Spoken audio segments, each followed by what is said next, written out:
Hi, Rich Carrubba for bowlingball.com. Let's talk about how to increase your bowling ball hook. You know, everyone wants to increase your bowling ball hook, but you need to strive to understand a few keys to doing so. And here's some typical or common tips, 5 quick ones really, that can help you increase your bowling ball hook. First, consider using a wrist support device.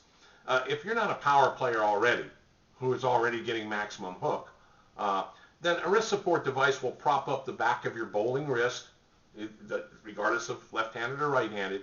And what they'll do is they'll keep the wrist from collapsing at the moment you release or deliver the bowling ball.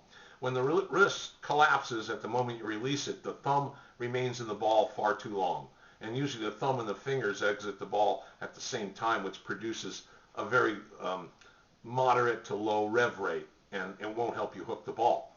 But keeping the thumb propped up or the wrist propped up, the thumb exits the ball before the fingers, so the fingers can put a snappier, more lively wrist release action or rotation on the ball, help you pick up revs and increase your hook. So wrist support devices we highly recommend. You would be surprised how often coaches recommend wrist support devices to the number of players they coach every day around the world. Most bowlers need wrist support devices, believe me. Those of you who can hook the ball a great deal probably aren't watching this video anyway. So keep that in mind. Go check out some wrist support devices. Number 2, make a pronounced rotation of your fingers at the moment of release. And we say pronounced, perhaps 2 to 3 hours on a visualized clock dial. A quick motion once the thumb exits the ball. You want to make that wrist rotation somewhere as your hand reaches the bottom of your swing, down by the shoelaces of your sliding bowling shoe. It's all happening very quickly. The thumb should exit back by the heel of your bowling shoe, and a split second later the finger should rotate the ball. We try to avoid over-rotating it, but just enough quickly to make a decisive releasing action, maybe from a 6 to 4 o'clock or a 5 to 3 o'clock release. That'll encourage more hook, but to a lesser degree than with a larger finger rotation. Number 3, never decelerate your forward swing and your follow-through motion in an attempt to increase your hook.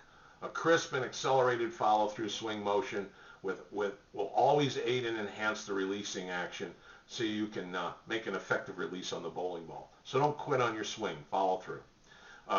4, achieve proper and initial alignment when you're releasing your ball is to allow the ball to travel through the heaviest concentration of oil on the front end of the lane into the mid lane, and then arrive at the break point properly to conserve energy and make sure you have enough speed on the bowling ball to keep it from hooking too soon. You'll maximize the power or the energy transfer into the pins at the moment your ball impacts the pins. If the ball travels too far in oil and skids beyond the break point, then you won't see an increase in hook, will you?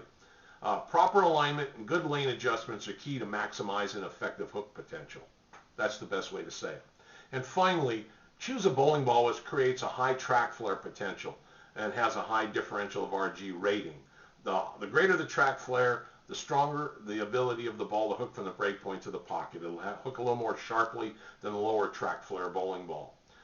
So when you're talking to your pro shop operator, or you're reading here on bowlingball.com articles in Bowlversity section, or about our different bowling ball products, for example, and you're considering a new ball, if you're in heavy oil, you want to choose one with a low RG rating and an aggressive cover stock, a highly textured cover stock with a high differential, and that combination will promote a stronger hook throughout its journey down the lane on heavier oil conditions.